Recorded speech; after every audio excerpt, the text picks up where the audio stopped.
और चैनल। तो ये जनरल साइंस का सेकंड वीडियो है। इससे पहले का वीडियो मैंने सेल के ऊपर जो बेसिक कॉन्सेप्ट होते हैं उसके बारे में बातें की थी, और इस वीडियो में मैं डिफरेंट टाइप्स के जो सेल्स होते हैं, सेल्स में जैसे सेल्स वॉल्स क्या होते हैं, प्रोटोप्लाज्म क्या होते हैं, और भी लाइसोसोम, राइबोसोम्स, ये सब क्या होते हैं। उसके बाद ये सब सारी बातें इस वीडियो में बातें करेंगे। आई होप आपने फर्स्ट वीडियो देखा हो। अगर आपने नहीं देखा है तो आप प्लेलिस्ट में जाके देख सकते हैं। बायोलॉजी की प्लेलिस्ट है पहला वीडियो। देन आप इस वीडियो को कंटिन्यू करें ताकि आपको समझ में आए। ओके, चलिए वीडियो को स्टार्ट करते हैं। और फर्स्ट जो सबसे ज़्यादा इंपॉर्टेंट है, ये वीडियो आप चाहे आप आरआरबी एनटीपीसी के लिए देख रहे हैं और चाहे जो भी आपके आरआरबी एग्जाम, एसएससी के जितने भी एग्जाम होते हैं, सीजीएल, एमटीएस, सीएचएसएल, सारे एग्जाम के लिए इंपॉर्टेंट है। तो चलिए वीडियो को शुरू करते हैं। तो सबसे पहले आ जाता है ना कि सेल मेनली हम ना टिपिकल टाइप से दो तरह से इसको डिवाइड कर सकते हैं। एक होते हैं एनिमल सेल्स, एक होते हैं plant cell. Okay, animal cells की बात करें तो यहाँ पे आप देख सकते हो ये एनिमल सेल्स का स्ट्रक्चर है और यहाँ पे ये प्लांट सेल का स्ट्रक्चर दिया हुआ। कुछ ऐसे डिफरेंट पैरामीटर होते हैं जो दोनों को अलग करते हैं, प्लांट सेल को एनिमल सेल से। तो उसी के बारे में इस वीडियो में बातें करेंगे कि क्या अलग करते हैं और कौन से पैरामीटर रहते हैं जो दोनों को डिफरेंशिएट करते हैं। नाउ बात करते हैं कि सबसे पहला प्लांट सेल के अंदर क्या होता है, सेल वॉल होता है, इसको कोशिका भित्ति बोला जाता है। ये क्या होता है, outer most layer of the cell. कोशिका भित्ति क्या कहलाता है, ये outer most layer of the cell को कोशिका भित्ति कहा जाता है। प्लांट सेल का जो सबसे बाहरी वाले परत होते हैं, सबसे बाहरी वाले सतह होते हैं, उसको सेल वॉल बोला जाता है।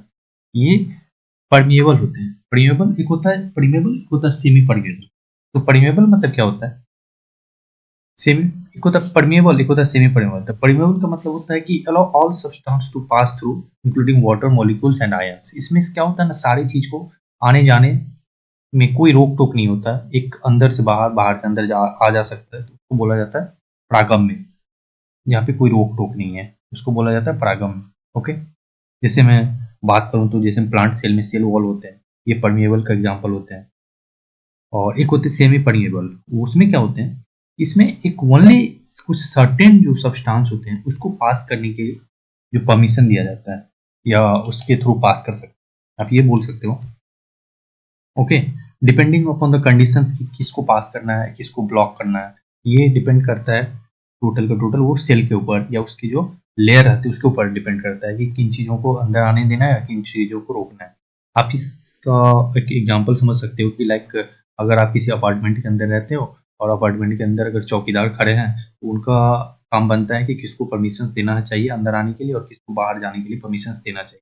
तो ये सारे क्या होते हैं, उसके नेचर जो होते हैं परमिएबल होते हैं, कुछ क्या होता है सेमी परमिएबल। हम आगे बात करेंगे कौन से ऐसे जिसका सेमी परमिएबल होते हैं। अभी परमिएबल के बारे में समझते हैं। ये सारी चीज़ों को अलाउ करते हैं, इसके थ्रू सारी चीज़ पास कर सकते हैं। ओके, और इसके वर्क की बात करें तो ये प्रोटेक्ट करता है सेल को। ओके, ये स्ट्रेंथ देते, मजबूती देने का काम करता है पौधों के सेल को, प्लांट सेल को। ओके, इसके वर्क का काम ये हो जाएगा प्लांट सेल के अंदर।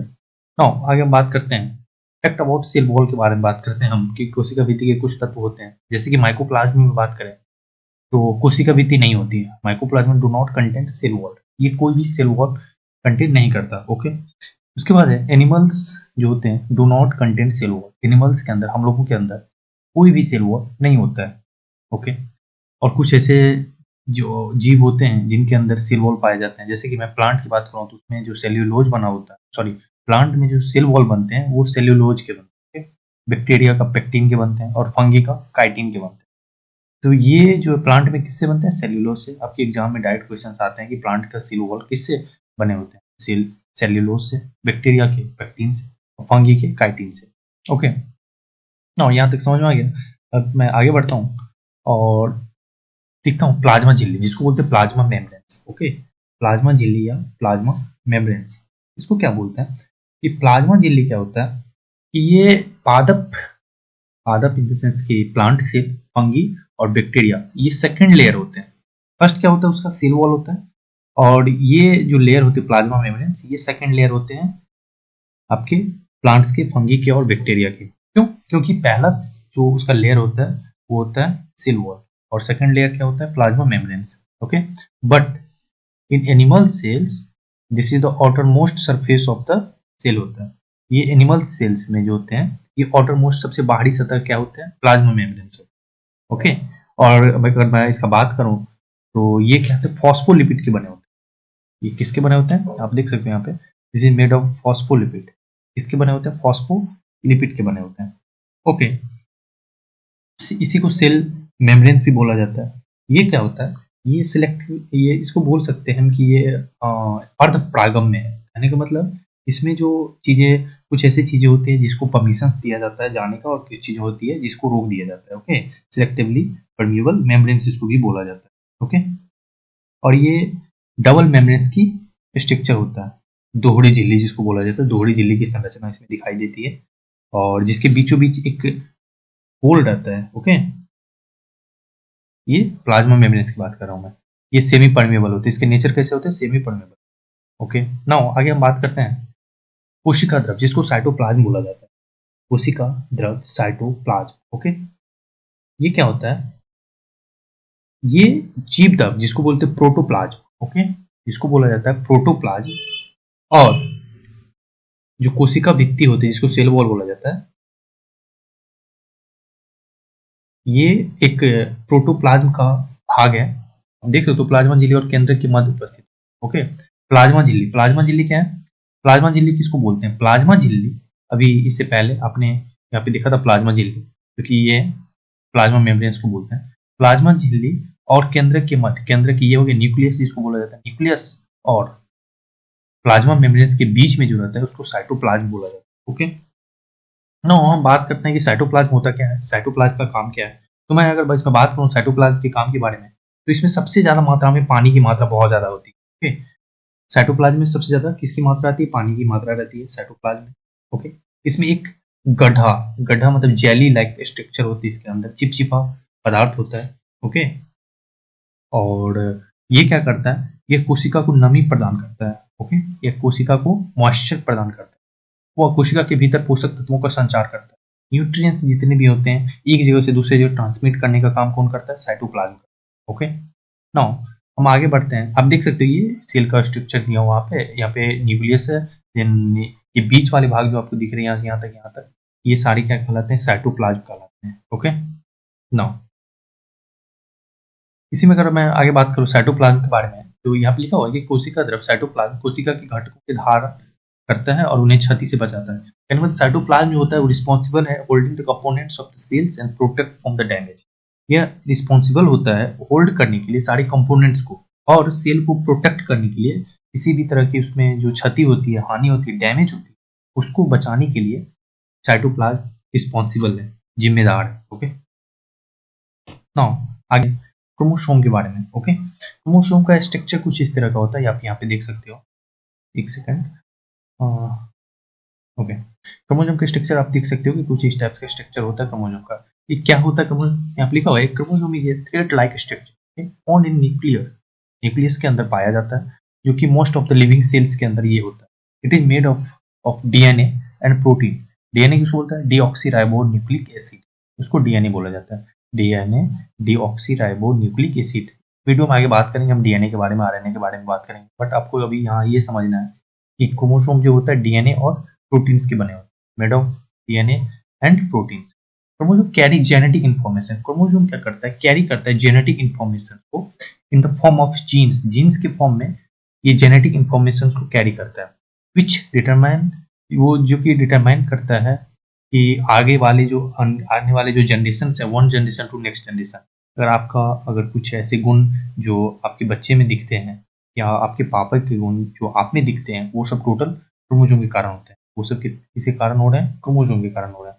ओके, इसके स्ट्रक्चर की बात करें तो क्रोमोसोम्स का जो स्ट्रक्चर होता है वो बहुत ज्यादा टाइटली कोलाइड डीएनए से होता है, जिसके वॉर्क किया जाता है around the protein cell histones. Okay, which help keep the structures compact, क्योंकि उसके स्ट्रक्चर को कॉम्पैक्ट करता है।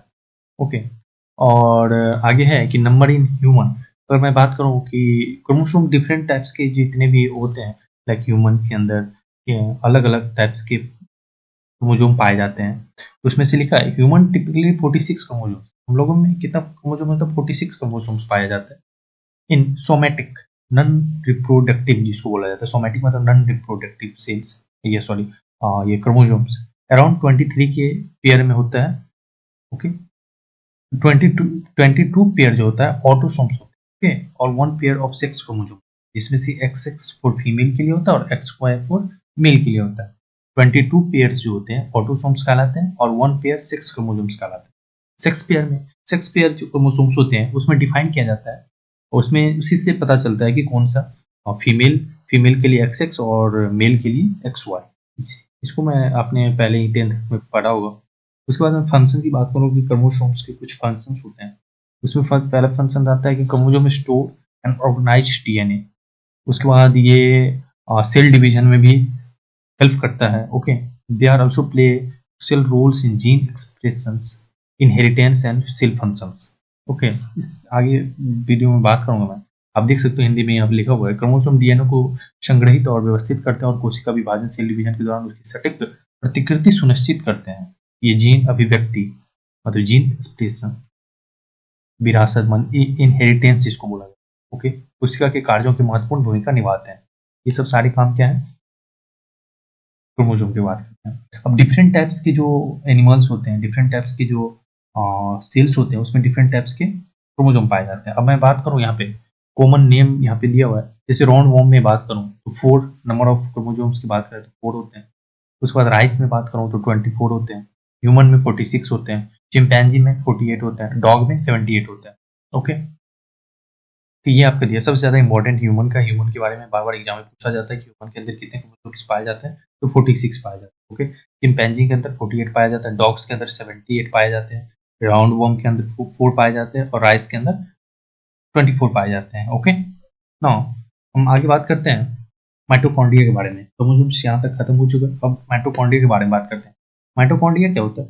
माइटोकॉन्ड्रिया, सबसे पहले माइटोकॉन्ड्रिया किसने बताया था? अल्टमैन के द्वारा 1894 के द्वारा खोजा गया था, डिस्कवर बाय अल्टमैन 1894 में। ओके, माइटोकॉन्ड्रिया जो कि बहुत ज़्यादा इंपॉर्टेंट है। माइटोकॉन्ड्रिया हर बार क्वेश्चन आते हैं माइटोकॉन्ड्रिया से, तो इसको पढ़ना बहुत ज़्यादा जरूरी है। इसका खोज किया गया था अल्टमैन के द्वारा, ओके, 1894 में। और यह क्या होता है, यहाँ पे लिखा हुआ माइटोकॉन्ड्रिया, जिसे कोशिका का ऊर्जा गृह कहा जाता है, मतलब mitochondria which is called the energy house of the cells. Energy house of the cells के रूप में हम माइटोकॉन्ड्रिया को जानते हैं। इट इज द फर्स्ट बोलता है इसमें। तो क्या होता है, माइटोकॉन्ड्रिया जो होता है यह कोशिका द्रव्य में पाई जाती है, कोशिका द्रव्य में पाया जाता है। ओके, कोशिका द्रव्य कहने का मतलब साइटोप्लाज्म में या साइटोप्लाज्म में पाया जाता है। मैं अगर माइटोकॉन्ड्रिया की बात करूं तो यह साइटोप्लाज्म में पाया जाता है, क्योंकि बहुत ही इंपॉर्टेंट स्ट्रक्चर होता है इसका। ओके, अल्टमैन ने इसे बायोप्लास्ट कहा था। ओके, इसको अल्टमैन जो था, अल्टमैन, इसको माइटोकॉन्ड्रिया नहीं कहा था। अल्टमैन के द्वारा इसको पहले बायोप्लास्ट कहा गया था। ओके, अल्टमैन के द्वारा इसे पहले बायोप्लास्ट कहा गया था। ओके, इसका जो माइटोकॉन्ड्रिया है, उसका माइटोकॉन्ड्रिया जो नाम दिया गया है इस बेंडा के द्वारा दिया गया है, इसके द्वारा, बेंडा के द्वारा। ओके, इसका आकार और मतलब साइज और शेप की बात करें तो ये हमेशा चेंज होते रहता है, कभी किसी आकार में कभी किसी आकार में, डिफरेंट डिफरेंट टाइप्स के मिलते हैं माइटोकॉन्ड्रिया। नाउ हम इसको, यहाँ पे क्वेश्चन आती है कि सबसे पहले मैं इसको ऊर्जा गिरी या पावर हाउस ऑफ सेल्स क्यों बोलते हैं। ओके, अगर मैं इसका बात करूं तो क्या होता है ना कि इसमें बोला जाता है, इसमें क्या होता है ना कि कोशिका का, इसको ऊर्जा गिरी इसलिए बोला जाता है क्योंकि 36 ATP अणु जो कि एक ग्लूकोज के टूटने के बाद बनते हैं, उसमें से 34 ATP जो है, जो कि क्रेब्स चक्र के द्वारा बोला जाता है, उसमें माइटोकॉन्ड्रिया में ही बनते हैं। ओके, इसीलिए इसको power house of the cells बोला जाता है। ओके, उसके बाद इसमें क्या होता है, ये खुद का, इसके अंदर एक DNA पाया जाता है। Okay, in which it own DNA is found, इसके अंदर खुद का अपना एक DNA होता है। ओके, माइटोकॉन्ड्रिया के अंदर क्या होता है ना, जो सबसे इनर वाले जो लेयर होते हैं, इनर वाले जो मेम्ब्रेन्स होते हैं, उसमें माइटोकॉन्ड्रियल गुहा मैट्रिक्स जिसको बोला जाता है, वो वहां पे लटके हुए रहते हैं, जिनको हम क्या बोलते हैं, क्रिस्टी बोलते हैं। तो बोलते हैं क्रिस्टी बोलते हैं। क्रिस्टी की ही सतह पर F1 कण और ऑक्सीसोम जिसको बोला जाता है, वो दोनों पाए जाते हैं। ओके, तो हम आगे बात करेंगे इसके बारे में। तो और बातें करते हैं हम आगे बात करते हैं माइटोकॉन्ड्रिया के बारे में। इसमें आप देख सकते हो कि एक सेल का स्ट्रक्चर दिया हुआ है यहाँ पे आप सबसे पहले ऊपर में दिख सकता है आपको कि न्यूक्लियर DNA दिया हुआ है। उसके बाद यहाँ पे दिया है माइटोकॉन्ड्रियल जो DNA है वो होता है। इसमें 37 जीन होते हैं, 1% ऑफ टोटल DNA होता है, inherited from the mothers only. Okay, but यहाँ पे क्या है, न्यूक्लियर DNA में inherited from the both mothers and fathers. Okay, आप यहाँ पे देखिए कोशिका के भीतर स्थित कोशिका भी कहा जाता है इसको, कोशिका के भीतर मतलब माइटोकॉन्ड्रिया की बात करें, माइटोकॉन्ड्रिया की बात करें तो माइटोकॉन्ड्रिया को और क्या बोला जाता है, इसको बोला जाता है it is also called cell within a cell, मतलब कोशिका के भीतर स्थित कोशिका भी इसको कहा जाता है। Cell within a cell इसको बोला जाता है माइटोकॉन्ड्रिया को। माइटोकॉन्ड्रिया के भीतर 2 झिल्लियां पाई जाती है, इसमें 2 मेम्ब्रेन्स जो इसके इनसाइड माइटोकॉन्ड्रिया के इनसाइड पाए जाते हैं। ओके, ये केवल यूकैरियोटिक जितने भी कोशिका होते हैं उसमें पाए जाते हैं, प्रोकैरियोटिक में ये नहीं पाए जाते, ओनली यूकैरियोटिक में माइटोकॉन्ड्रिया पाए जाते हैं। ओके, नाउ हम आगे बात करते हैं माइटोकॉन्ड्रिया में। तो माइटोकॉन्ड्रियल पादप कोशिकाओं की तुलना में जंतु कोशिकाओं में अधिक पाए जाते हैं। कहने का मतलब है कि माइटोकॉन्ड्रिया जो होते हैं वो सबसे ज्यादा किसमें पाए जाते हैं, एनिमल सेल में कंपेयर टू प्लांट सेल में। ओके, माइटोकॉन्ड्रियल पदार्थ कोशिकाओं की तुलना में जंतु कोशिकाओं में अधिक पाए जाते हैं, मतलब प्लांट सेल में कम और एनिमल सेल्स में ज्यादा पाए जाते हैं कौन, माइटोकॉन्ड्रिया। ओके, उसके बाद यहाँ पे लिखा हुआ है कि यूकैरियोटिक में कोशिका श्वसन में एरोबिक चरण माइटोकॉन्ड्रिया नामक कोशिकांग के भीतर संपन्न होते हैं। इसका कहने का मतलब हो गया कि 2 तरह के होते हैं, 2 तरह के होते हैं। कौन कौन होते हैं, एक होते हैं जिसमें रेस्पिरेशन 2 तरह के होते हैं। बात करते हैं यूकैरियोटिक में कोशिका श्वसन के लिए एरोबिक चरण माइटोकॉन्ड्रिया नामक कोशिकांग के भीतर होता है। एरोबिक जो होते हैं, रेस्पिरेशन जो होते हैं वो माइटोकॉन्ड्रिया के अंदर होते हैं। ठीक, 2 तरह के होते हैं कि एरोबिक होते हैं कि अनएरोबिक रेस्पिरेशन होते हैं। ओके, तो मैं आगे रेस्पिरेशन में बात करूंगा कि एरोबिक क्या होते हैं और ये अनएरोबिक रेस्पिरेशन क्या होते हैं, बट आपको यहाँ पे सीधा यहाँ पे ये जानना है कि एरोबिक जितने भी रेस्पिरेशन होते हैं वो किस में होते हैं, माइटोकॉन्ड्रिया के अंदर होते हैं। ओके, उसमें एरोबिक में एटीपी का फॉर्मेशन होता है, देख सकते हो यहाँ पे ये क्रेब्स चक्र जिसको बोला जाता है, क्रेब्स साइकिल्स, उसका फॉर्मेशन होते हैं। उसमें से टोटल कितने बनते हैं, 36 एटीपी बनते हैं, उसमें से 34 एटीपी माइटोकॉन्ड्रिया के अंदर फॉर्मेशन होता है। देन इसीलिए इसको power house of the cells बोला जाता है। नाउ करते हैं हम लाइसोसोम के बारे में। तो लाइसोसोम क्या होता है, लाइसोसोम को ही सुसाइडियल बैग बोला जाता है, डिस्पोजल बैग बोला जाता है, एटॉमिक बम बोला जाता है और क्लीनर्स बोला जाता है। ओके, तो ये सारे नाम हैं जो कि आपके एमसीक्यू में डायरेक्ट देखने को मिलते हैं कि सुसाइडियल बैग के नाम से किसे जाना जाता है। तो आपका आंसर क्या हो जाएगा, lysosome, disposal bag lysosome, atom bombs lysosome और क्लीनर्स के रूप में भी लाइसोसोम को जाना जाता है। अगर हम इसकी बात करें कि इसके जो डिस्कवर किसने किया था, तो 1955 में क्रिश्चियन डी ड्यूवे ने लाइसोसोम की खोज की। 1955 में लाइसोसोम का खोज क्रिश्चियन डी ड्यूवे के नाम के वैज्ञानिक के द्वारा किया गया था। ओके, और लाइसोसोम के बारे में आगे पढ़ते हैं। तो लाइसोसोम झिल्ली बाध कोशिकाएं, मतलब मेम्ब्रेन्स बॉन्डेड, झिल्ली बाध मतलब यहाँ पे लिख सकते हो आप, झिल्ली बाध मतलब होता है मेम्ब्रेन्स बॉन्डेड, इंग्लिश में मेम्ब्रेन्स बॉन्डेड एक सेल होते हैं जो कि जिसमें पाचन एंजाइम होते हैं, जिसके अंदर क्या होता है, डाइजेस्टिव एंजाइम पाए जाते हैं। ओके, होता है कि lysosome is a membranes bonded cells, okay, जो कि जिसमें एक पाचन एंजाइम होते हैं जिसके अंदर एक डाइजेस्टिव एंजाइम पाए जाते हैं। सेल लाइसोसोम के अंदर एक डाइजेस्टिव एंजाइम पाए जाते हैं और ये जो होते हैं ये मेम्ब्रेन्स बॉन्डेड सेल होते हैं। ओके, सेल द्वारा इसका उपयोग जो है हमलावर वायरस और बैक्टीरिया को नष्ट करने के लिए किया जाता है।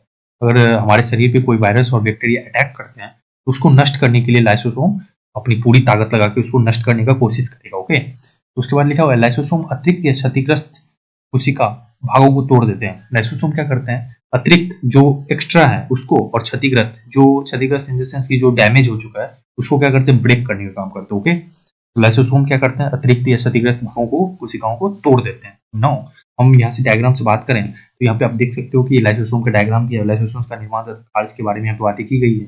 ये खाद्य रिक्तिकाएं जिसको बोला जाता है, फूड वेसल्स जिसको बोला जाता है, वैक्यूल्स। देन उसके बाद यहाँ अपशिष्ट पदार्थों का निष्कासन, इसके द्वारा अपशिष्ट पदार्थों का क्या होता है, निष्कासन होता है। पहले देखो यहाँ पे क्या होता है, भोज पदार्थ, यहाँ पे क्या होता है, यहाँ पे जो फूड गया, फूड होने के बाद यहाँ पे पहुंचता है। देन उसके बाद यहाँ पे रिक्तिकाएं होती है। देन उसके बाद यहाँ पे लाइसोसोम होता है, लाइसोसोम अपना वर्क करते रहता है। देन उसके बाद जो भी अपशिष्ट पदार्थ का निष्कासन होता है, जो कि अतिरिक्त जो एक्स्ट्रा पार्ट्स होते हैं सेल्स में, उसको ये क्या करता है, यहाँ से बाहर करने का काम करता है। ओके, ये इसका काम होता है। ओके, ये कुटपाद मतलब होता है ना कि ये जैसे अमीबा के अंदर कुटपाद होता है ना, उसी तरह से लाइसोसोम के अंदर कुटपाद होता है। नौ हम आगे बात करते हैं। तो क्या है, एंडोप्लाज्मिक रेक्टिकुलम। एंडोप्लाज्मिक रेक्टिकुलम किसको कहते हैं, एंडो मतलब होता है अंत, मतलब इनसाइड, प्लाज्मिक मतलब होता है प्लाज्मा, रेक्टिकुलम मतलब होता है नेटवर्क। तो क्या हो गया, अंत प्लाज्मा नेटवर्क, इसको बोल सकते हैं अंत प्रद्रवी जालिका या एंडोप्लाज्मिक रेक्टिकुलम। आप देख सकते हो यहाँ पे लिखा हुआ है कि एंडो मतलब इनसाइड, प्लाज्मिक मतलब प्लाज्मा और रेक्टिकुलम मतलब होता है नेटवर्क। ओके, अगर इसमें मैं बात करूं ये एंडोप्लाज्मिक रेटिकुलम होते क्या है, यह क्या होता है ना, ये दोनों में पाए जाते हैं, इन द सेंस की प्लांट सेल में पाए जाते हैं और एनिमल सेल्स के अंदर में पाए जाते हैं। ओके, यह क्या करता है, यहाँ पे लिखा हुआ है कि एंडोप्लाज्मिक रेटिकुलम कोशिका के अंदर झिल्लियों का एक नेटवर्क है, क्योंकि झिल्लियों का एक क्या होता है, नेटवर्क होता है। ओके, और ये एक चारों तरफ से, मतलब कोई ऐसा रूल्स नहीं है, और नियमित रूप से ये चारों साइड से यहाँ पे बाउंडेड रहते हैं, यहाँ पे घिरे हुए रहते हैं। ओके, और यहाँ पे लिखा हुआ है ये पैकेजिंग प्रणाली के रूप में कार्य करता है, और यह क्या करता है, ये पैकेजिंग प्रणाली के रूप में कार्य करता है। और बात करें इसके, तो यह लाइपोप्रोटीन होते हैं, सॉरी, ये लाइपोप्रोटीन के बनी होती है। ओके, और ये समानांतर नालिकाओं के रूप में फैली रहती है कोशिका। इसका विस्तार कभी कभी केंद्र की बाह्य झिल्ली से प्लाज्मा झिल्ली तक होता है। ओके, अंतः जो प्रदवयी जालिका होता है वो दो प्रकार के होते हैं, जिसको बोलते हैं एंडोप्लाज्मिक रेटिकुलम, जो होते हैं दो प्रकार के होते हैं। यहाँ तक समझ में आ गया कि जो एंडोप्लाज्मिक रेटिकुलम होते हैं ये दोनों में पाए जाते हैं, जिसमें प्लांट सेल में भी, ह्यूमन सेल में भी पाए जाते हैं। ओके, यह चारों तरफ से क्या होते हैं, झिल्लीदार अनियमित नालिकाओं का एक जाल की टाइप से बना हुआ रहता है। इसी को बोलते हैं, जालिका को क्या बोलते हैं, अंतःप्रदवयी जालिका, या इसी को बोलते हैं प्लाज्मिक, जो एंडोप्लाज्मिक रेटिकुलम बोला जाता है। यह लाइपोप्रोटीन की बनी होती है। ओके, बात करें हम इसमें जो कोशिका का जो विस्तार होता है, कभी कभी केंद्र के बाह्य झिल्ली से प्लाज्मा झिल्ली तक होता है। बाह्य झिल्ली मतलब कि आउटर सरफेस से लेके इनर सरफेस तक का कभी कभी इसका विस्तार होता है, फैलाव होता है। ओके, ये दो पार्टों में बांटा गया है। ईआर को, इसको शॉर्ट में ईआर बोल सकते हैं, एंडोप्लाज्मिक रेटिकुलम को, इसको दो पार्टों में बांटा गया।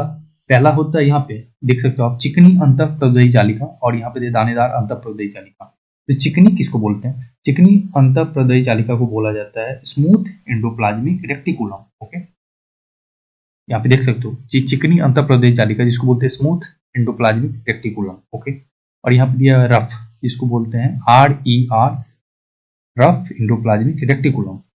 नाउ जो चिकनी अंतःप्रदयी जालिका जो है, ये क्या करता है, स्मूथ एंडोप्लाज्मिक रेटिकुलम जो होता है, ये अंतःप्रदयी जालिका जो होती है, एंडोप्लाज्मिक रेटिकुलम जो होते हैं, इसकी झिल्ली जो होती है वो चिकनी होती है। चिकनी मतलब स्मूथ होती है। इसकी सतह पर राइबोसोम नहीं पाए जाते, इसके सतह पर कोई भी राइबोसोम नहीं पाए जाते हैं। ये लिपिड को सिक्रेशन करने का काम करते हैं, लिपिड को सिक्रेट करते हैं। ओके, और लिपिड के सिक्रेशन के लिए ये रिस्पॉन्सिबल होते हैं। यहाँ पे लिखा हुआ है SCR, संग्रह कोशिका। यहाँ पे देख सकते हो आप, यहाँ स्मूथ या स्टोरेज की in certain of steroids store ions that cells में बी नीड लेटर। जो सेल्स को बाद में जिस चीज की जरूरत पड़ती है उसके लिए जो स्टोर करते हैं, वो हमारा क्या करते हैं, स्मूथ एंडोप्लाज्मिक रेटिकुलम करते हैं। ओके, उसके बाद आता है रफ एंडोप्लाज्मिक रेटिकुलम। ये क्या, RER जिसको बोला जाता है, रफ एंडोप्लाज्मिक रेटिकुलम। ये प्रोटीन का संश्लेषण और पैकेजिंग करने के लिए रिस्पॉन्सिबल होते हैं। ये प्रोटीन के संश्लेषण और पैकेजिंग करने के लिए रिस्पॉन्सिबल होते हैं। Okay, rough endoplasmic reticulum. और इसमें जो है राइबोसोम, इसके जो बाहरी जो झिल्ली होते हैं उसके ऊपर छोटे छोटे कण पाए जाते हैं। यहाँ पे देख सकते हो, इसके ऊपर जो छोटे छोटे कण दिख रहा है ना, यहाँ पे आपको डायग्राम में दिख रहा होगा, छोटे छोटे कण पाए जाते हैं, जिसको हम प्रोटीन बोला जाता है। ओके, सॉरी, जो छोटे छोटे कण होते हैं ना पाए जाते हैं, जिसको बोला जाता है राइबोसोम पाया जाता है, इसी को राइबोसोम्स कहते हैं। इसके ऊपर जो छोटे छोटे आपको डिफरेंट टाइप के दाने टाइप से दिख रहे हैं, वो राइबोसोम्स कहते हैं। ना यहाँ तक समझ में आ गया होगा आपको। आगे भी चलते हैं और देखते हैं। उसके बाद आता है एंडोप्लाज्मिक रेटिकुलम के बारे में। आगे इसमें दिया हुआ है, यह केवल यूकैरियोटिक में पाए जाते हैं, यूकैरियोटिक कोशिकाओं में पाए जाते हैं। यह RBC और स्पर्मेटोजोआ में अनुपस्थित रहते हैं। Okay, it absent in RBC and spermatozoa के अंदर नहीं पाए जाते। ओके, इसकी खोज की बात करें, डिस्कवरी की बात करें तो 1897 में जो है, 1897 में गार्डनियर द्वारा प्रकाश माइक्रोस्कोप के साथ देखा गया, जिन्हें यहाँ पे क्या है, एग्रोस्टोप्लाज्म का नाम दिया गया था। ओके, एग्रोस्टोप्लाज्म का नाम इसको वर्ड दिया गया था। ना बात करते हैं एंडोप्लाज्मिक रेटिकुलम शब्द जो है कीथ और पोर्टर द्वारा दिया गया था। जो एंडोप्लाज्मिक, जो हम लोग यहाँ पे अभी जो पढ़ते हैं एंडोप्लाज्मिक रेटिकुलम, वो शब्द जो है, वो जो वर्ड है, वो किसके द्वारा दिया गया था, देख सकते हैं यहाँ पे, किथ और पोर्टर के द्वारा दिया गया था। ना यहाँ तो समझ में आ गया होगा। अब आगे बात करते हैं राइबोसोम के बारे में। राइबोसोम क्या होता है, इसका खोज जो सबसे पहले इसका खोज आता है कि इसका खोज किसने किया था, RNA और प्रोटीन से बना एक सेलुलर कण होता है। Ribosome is a cellular particle okay, made of RNA and protein that serves as the site of protein synthesis in the cell. Now हम आगे बात करते हैं राइबोसोम के बारे में। तो राइबोसोम्स का जो सबसे पहले खोजा गया था, डिस्कवर किया गया था, वो किया गया था जॉर्ज, यहाँ पे देख सकते हो जॉर्ज एमिल पार्डे, ओके, 1955 में इसको खोजा गया था। और बात करूँ मैं राइबोसोम की, तो राइबोसोम्स क्या होता है, यह जो आपने इससे पहले जो स्लाइड में आपने पढ़ा कि endoplasmic reticulum, okay, endoplasmic reticulum की जो मेम्ब्रेन्स होते हैं उसके सतह पर, उसके जो ऊपर में जो सतह आप देख सकते हो यहाँ पे, ये इंडोप्लाज्मिक रेटिकुलम है और इसके सतह पर ये जो लेयर है इस पे क्या है, राइबोसोम्स चिपके हुए रहते हैं, सटे हुए रहते हैं, ओके। या फिर ऐसा नहीं कि इस पे ही मिल सकता है, ये अकेला भी रह सकता है और ये चिपके हुए भी रह सकते हैं, ओके। और ये कोशिका जो द्रव होती है जिसको साइटोप्लाज्म बोला जाता है, उसके अंदर बिखरे हुए रहते हैं, इधर से उधर रहते हैं, ठीक। ऐसे में राइबोसोम जो कभी कभी गुच्छे के रूप में मिलते हैं, मतलब ढेर सारा, एक ही जगह ढेर सारा मिलता है, जो गुच्छे के रूप में मिलता है उसको बोला जाता है पॉलीराइबोसोम, और जो या उसी को पॉलीसोम या पॉलीराइबोसोम बोला जाता है जो कि गुच्छे के रूप में मिलते हैं, ओके। उसके बाद राइबोसोम और इसमें क्या है पीपीटी में, देन उसके बाद राइबोसोम सब वैज्ञानिक रिचर्ड बी रॉबर्ट द्वारा प्रस्तावित किया गया, ओके। राइबोसोम्स जो वर्ड है वो दिया था रिचर्ड बी रॉबर्ट्स के द्वारा दिया गया था, ओके। नाउ आगे हम बात करते हैं राइबो। आप देख सकते हो यहाँ पे पूरा यहाँ दिखा है कि राइबो जो है, राइबोकन, राइबो और उसके बाद सोम। राइबो मतलब होता है कण, छोटा सा कण, सोम मतलब होता है आरएनए प्लस प्रोटीन। तो यहाँ से क्या निकल के आ रहा है कि राइबोसोम जो है प्रोटीन और आरएनए के बने होते हैं, ओके, प्रोटीन और आरएनए के बने होते हैं, okay. Ribosome protein synthesis, biosynthesis के कार्य स्थल है जहां पर mRNA को प्रोटीन में ट्रांसलेट करने की प्रक्रिया संपन्न होती है। मतलब कहने का मतलब है कि ribosomes are the working place of protein biosynthesis, the process of translating mRNA into protein. mRNA से प्रोटीन में जो ट्रांसलेट किया जाता है, ट्रांसलेटिंग किया जाता है, उसमें राइबोसोम्स एक अहम किरदार निभाता है, ओके। नाउ बात करते हैं हम, यह यूकैरियोटिक और प्रोकैरियोटिक दोनों प्रकार की कोशिकाओं में पाया जाता है। बट इंडोप्लाज्मिक रेटिकुलम क्या था, आपने यहाँ पे देखा था कि इंडोप्लाज्मिक रेटिकुलम में ओनली यूकैरियोटिक में पाए जाते हैं, बट राइबोसोम जो होते हैं वो दोनों में पाए जाते हैं। यह कोशिका यूकैरियोटिक और प्रोकैरियोटिक दोनों प्रकार की कोशिकाओं में पाया जाता है, इसलिए इसको कोशिका का सार्वभौमिक घटक कहा जाता है। सार्वभौमिक मतलब universal components of the cell.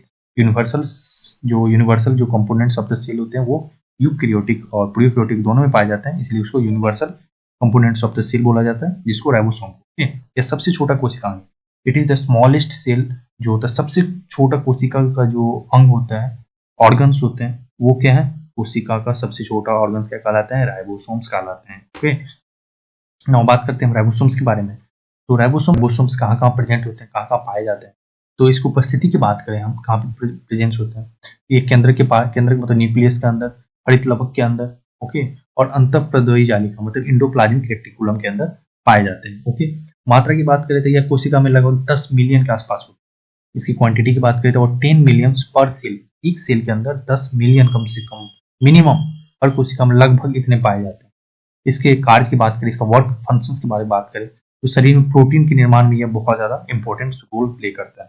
हमारी बॉडी में जितने प्रोटीन बनते हैं उसमें सबसे ज्यादा जो राइबोसोम्स है तो वो रिस्पॉन्सिबल होते हैं हमारे प्रोटीन को बनाने में, बिल्डिंग यहाँ पे लिखा ना, ये शरीर के प्रोटीन निर्माण में सहायक होते हैं, ओके। जब कई राइबोसोम्स mRNA से जुड़ते हैं तो इसे पॉलीसोम्स कहते हैं। जस्ट मैंने आपको बताया था, जब गुच्छे के रूप में, जब ढेर सारे गुच्छे के रूप में ढेर सारे राइबोसोम्स मिलते हैं तो उसको बोला जाता है पॉलीसोम्स, या उसी को बोला जाता है यहाँ पे क्या बोल सकते हैं, दूसरे में हम पॉलीराइबोसोम्स बोल सकते हैं, पॉलीसोम बोल सकते हैं, ओके। देख सकते हो आप अमीनो एसिड, प्रोटीन कैसे बनते हैं, अमीनो, ढेर सारे, आप देख सकते हो यहाँ पे कि अमीनो एसिड, ढेर सारे अमीनो एसिड मिलके जो अमीनो एसिड के चेन होते हैं वो प्रोटीन का फॉर्मेशन करता है। वो हम वीडियो में आगे बात करेंगे कि कैसे प्रोटीन का फॉर्मेशन होता है, कैसे प्रोटीन बनता है, वो आगे की वीडियो में बातें करेंगे। बट आपको यहाँ तक ये समझना है कि प्रोटीन का जो फैक्ट्री, इसी को प्रोटीन का फैक्ट्री भी कहा जाता है, ribosome is the protein factory, okay. आपको याद रखना है कि राइबोसोम्स को ही प्रोटीन का फैक्ट्री कहा जाता है। हमारे बॉडी में जितने भी प्रोटीन बनते हैं उसमें सबसे ज्यादा जो इंपॉर्टेंट रोल प्ले करते हैं वो राइबोसोम्स करते हैं, ओके। जब ढेर सारे एक साथ गुच्छे में आ जाते हैं तो उसको बोला जाता है पॉलीसोम्स कहते हैं, पॉलीसोम्स या पॉलीराइबोसोम बोला जाता है, ओके। नाउ बात करते हैं राइबोसोम्स के, तो इसको ना डिफरेंट टाइप्स में बांटा गया है, mRNA, tRNA, RNA, okay. mRNA, tRNA और rRNA। मतलब mRNA मतलब मैसेंजर RNA, उसके बाद tRNA मतलब ट्रांसपोर्ट RNA और राइबोसोमल RNA। ओके, इसको 3 पार्टों में बांटा गया। ना बात करते हैं कि जो mRNA होता है एक प्रकार की गाइड होती है, एक प्रकार की तो मैनुअल होते हैं, एक तरह के क्या होते हैं ये मैनुअल की तरह काम करते हैं। ओके, उसके बाद tRNA बात करें तो ये क्या होता है, अमीनो एसिड ले जाता है। ये क्या होता है, एक मैनुअल होता है, ये कैरी करता है अमीनो एसिड को, और ये क्या करता है, ये कहलाता है RNA इज द फैक्ट्री। ये कारखाना है इसका प्रोटीन का, RNA is the factory. Okay, उसके बाद आगे बात करते हैं इसमें कौन सा प्रोटीन बनना है, इसकी जानकारी होती है। इसमें कौन सा प्रोटीन बनना है, कौन सा प्रोटीन बनाना है, कौन सा प्रोटीन को फॉर्मेशन करना है, उसके बारे में जितनी भी जानकारी होगी उस किसमें होगी, mRNA में। ओके, उसके बाद यह क्या करता है, अमीनो एसिड को RNA में ले जाता है, ये ट्रांसपोर्ट करने का काम करता है, एक जगह से दूसरी जगह ट्रांसपोर्ट करने का काम कौन करता है, tRNA। ओके, अमीनो एसिड को RNA में ले जाने का काम कौन करता है, tRNA। और ये क्या करता है, ये क्या कहते हैं, RNA जो होता है ये राइबोसोम को बनाता है, फॉर्मेशन ऑफ राइबोसोम्स इसके अंदर होता है, RNA के अंदर होता है। इससे कि आगे का वीडियो में मैं आज से आगे का कंटिन्यू करूंगा। तो आज के लिए बस इतना ही। Thank you so much for watching this video. Now आपको फिर नेक्स्ट वीडियो आपको कल मिलेगा, उसमें आपका जो भी पार्ट्स बचे हुए सेल्स के उसके बारे में हम डिस्कस करेंगे। Thank you so much.